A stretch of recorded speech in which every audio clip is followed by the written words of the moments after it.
아, 내가 생각했던 집의 개념이 정말 잘못된 거구나. 엄청나게 손해를 보면서 살고 있었던 거였던 거죠. 근데 중요한 거는 내가 이걸 손해야 라고 생각을 하면서 살고 있었으면 그나마 덜 억울한데 나는 정말 잘하고 있어.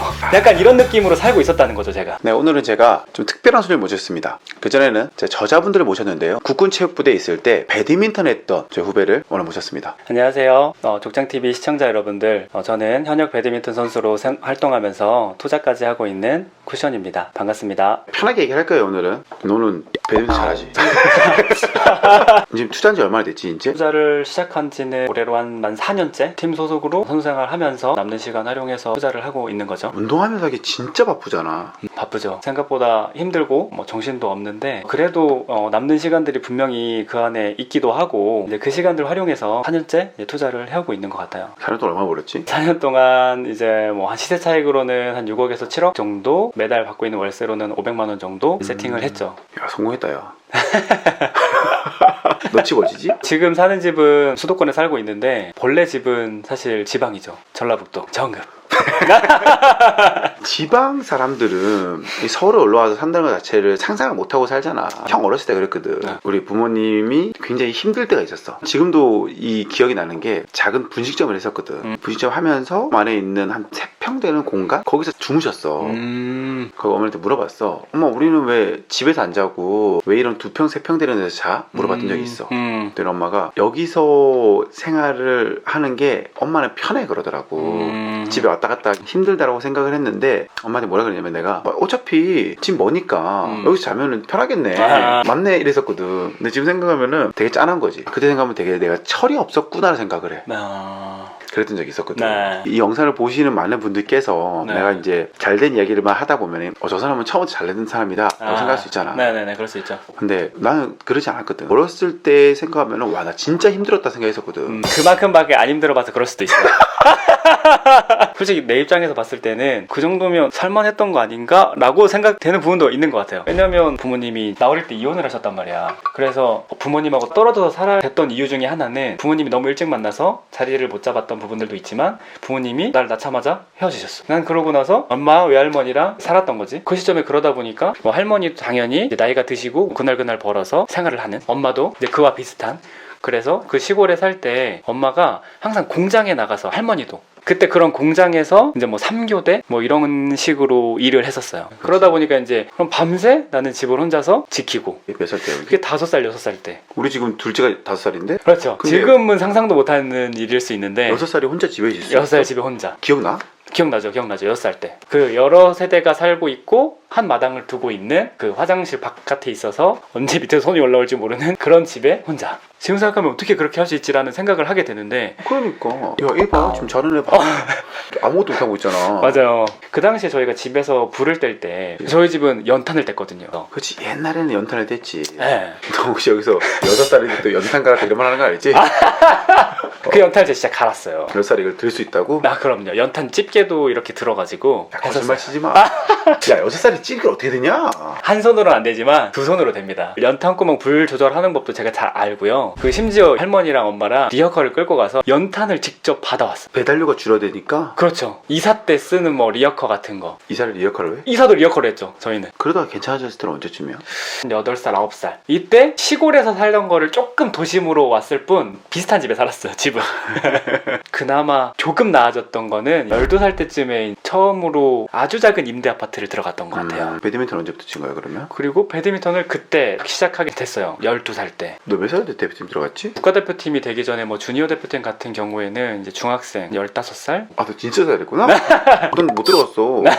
주니어 대표팀 들어갔고 고등학교를 졸업하고 대학교를 갔고 대학교를 졸업하고 상무로 간 거야? 학교를 다니던 중에 체육부대를 지원해서 합격을 했죠. 왜 유학했어? 그때 제가 많이 아팠어요, 몸이. 부상이 왔었어요. 그래서 당장의 운동을 그만둬야 될지도 모르겠다 할 정도로 이제 심한 부상이 있었어가지고 사실 너무 무서웠어요. 밥을 먹고 싶은데 숟가락을 못 들겠는 거죠. 그 정도로 앉았었어요. 그러다 보니까 이제 할 수 있었던 게 없었던 거예요, 제가. 그래서 이제 좋다고 하는 것들은 다 하고 다녔던 것 같아요. 이제 사람들 찾아다니면서 전국적으로 어떤 사람 장애감을 고쳤다 뭐 이런 사람들한테는 다 찾아갔던 것 같아요. 안 그러면 난 당장이 아무것도 못하고 거리로 나가야 되는 그런 상황이었으니까. 그래서 나왔어? 다행히 정상적으로 이제 생활할 수 있을 정도는 돌아왔어요. 일반인으로 살 수 있을 네, 정도는 돌아왔어요. 근데 그 기간이 거의 1년이 걸렸어요. 그만두려고 마음먹지 않았어? 그만둘 수도 있겠다고 생각을 해서 내가 그럼 지금부터 어떤 공부를 해야 되는 건가? 라고 하면서 공부도 하고 다니고 듣지 않아도 되는 막 수업도 들으면서 학교에서 그렇게 1년 동안 계속 그렇게 하다 보니까 그러니까 또 욕심이 나는 거예요. 내가 이대로 포기할 순 없겠다. 근데 포기를 하더라도 코트에서 쓰러져가지고 못 걷는 한이 있더라도 일단 한번 해봐야 되겠다라는 오기가 생기더라고요.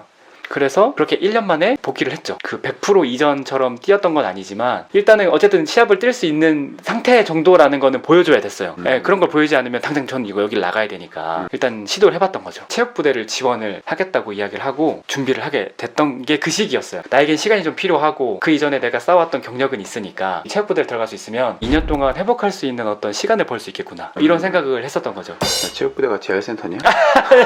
야, 나 겁나 힘들게 들어갔는데? 너 재활센터에 들어오냐? 근데 정말 다급하다 보니까 이 생각 저 생각을 다 하잖아요. 그렇게 준비해가지고 다행히 이제 뭐 합격이 돼서 이제 들어갔던 거죠. 그래서 거기에서 형을 만난 거고 다행히도 계획했던 대로 2년 동안에 몸이 굉장히 많이 좋아졌어요. 지금까지 선수 생활을 할 수 있는 원동력이 이제 그때 생겼던 거죠. 그래서 투자를 제일 처음 시작한 거는? 제대하고 나서 아무 생각 없이 운동만 하고 있었는데 어느 날 갑자기 전화가 와가지고 책을 쓰셨다고. 그때 처음 이제 부동산과 관련된 책을 처음 이제 접하게 된 거죠. 결혼할 때 빌라 분양받아갖고 들어갔잖아. 아, 그죠. 빌라 왜 분양받은 거야? 이제 그 당시에 처음 결혼할 때 정말 아무 생각도 없었기도 했지만 집이라는 어떤 개념에 대해서 생각해 본 적도 사실 없었거든요. 운동만 했지. 우리나라에서 안 가르쳐줘. 그게 제일 문제야. 맞아요. 그러니까 의식주가 제일 중요하잖아. 그렇죠. 우리가 그 중에 제일 중요했던 집이라는 거에 대해서 어떻게 사는지 안 가르쳐줘. 근데 저희는 이제 주어지는 숙소에서 생활을 하잖아요. 그러니까 집에 대한 어떤 고민을 사실 해본 기회가 없었던 거죠. 근데 결혼을 해야 되다 보니까 처음으로 그런 고민을 해야 되는 때가 딱 생긴 거예요. 근데 주변에 그런 거에 대해서 잘 아는 사람도 없고 당연히 주변에 사람이 없으니까 물어볼 사람도 없는 거잖아요. 그래서 무작정 막 바깥으로 이제 뛰어나가가지고 집을 보러 다니기 시작했던 거예요. 사실 부동산이 그럴 때 가야 되는 곳이구나라고 알았던 게 그때였어요. 근데 그만큼 지식이 없었던 때였는데 분양받았던 그 빌라는 저희가 살고 있던 숙소와 가까운 곳이었어요. 그러다 보니까 이제 오며 가며 이제 볼 수밖에 없었던 곳이었던 거죠. 근데 뚝딱뚝딱 막 지었는데 되게 예쁘게 집을 짓는 거예요. 내가 살던 곳이랑 그래도 가까우니까 좀 괜찮지 않을까? 이제 막연하 그렇게 생각을 했던 거죠. 집 보여줍니다 뭐 이런 집들 있잖아요. 저에게 너무 막 손짓을 하더라고 들어오라고. 들어갔더니 집이 너무 예쁜 거예요. 아니라 다를까. 그래서 이건 내 집이다 싶어가지고 이제 덜컥 계약을 했던 거죠. 그 집이 얼마였지? 2억 1,500 정도 했던 것 같아요. 그 빌라가 2억 1천이라고 하면 네. 엄청 무리하는 거잖아. 그렇죠. 근데 왜 샀어요 그거를?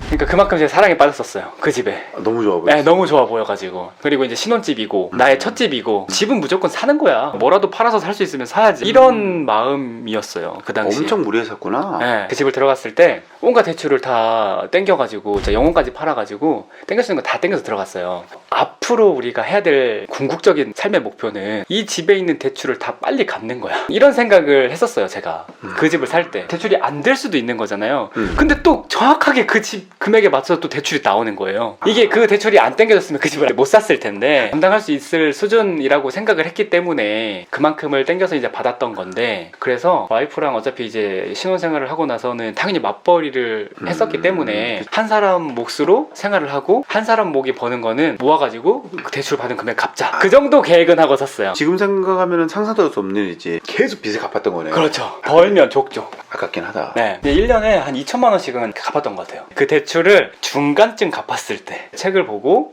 내가 생각했던 집의 개념이 정말 잘못된 거구나. 엄청나게 손해를 보면서 살고 있었던 거였던 거죠. 근데 중요한 거는 내가 이걸 손해야 라고 생각을 하면서 살고 있었으면 그나마 덜 억울한데 나는 정말 잘하고 있어. 약간 이런 느낌으로 살고 있었다는 거죠, 제가. 투자를 하면서 네네네. 그동안 총 수익 본 게 한 5, 6억 정도 되는 거고, 네네. 월세도 한 500만 원 들어오는 거잖아. 네, 맞아요. 좀 달라지긴 하지 그래도.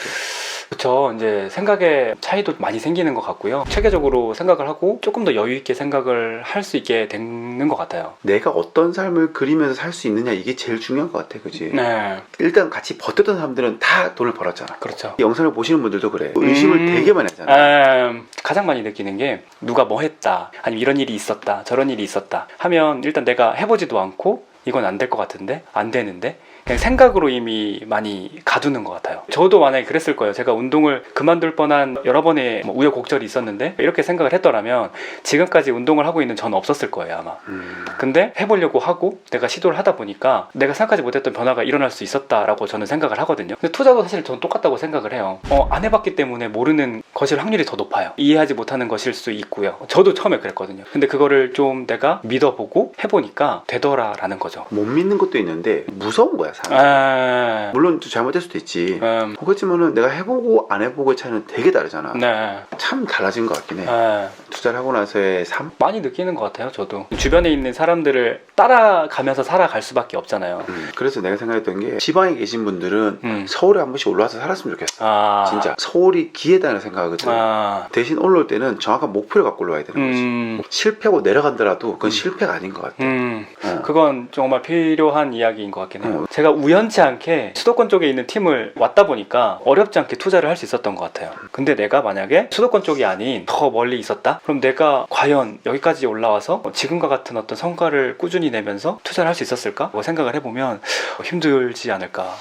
이런 생각은 좀 하게 되는 것 같긴 해요. 이 영상을 보시는 구독자 여러분들께서도 투자에 대한 뭔가 의구심을 가지는 것보다는 꾸준하게 열심히 하면은 더 좋은 방향이 되지 않을까 생각이 들기도 하고.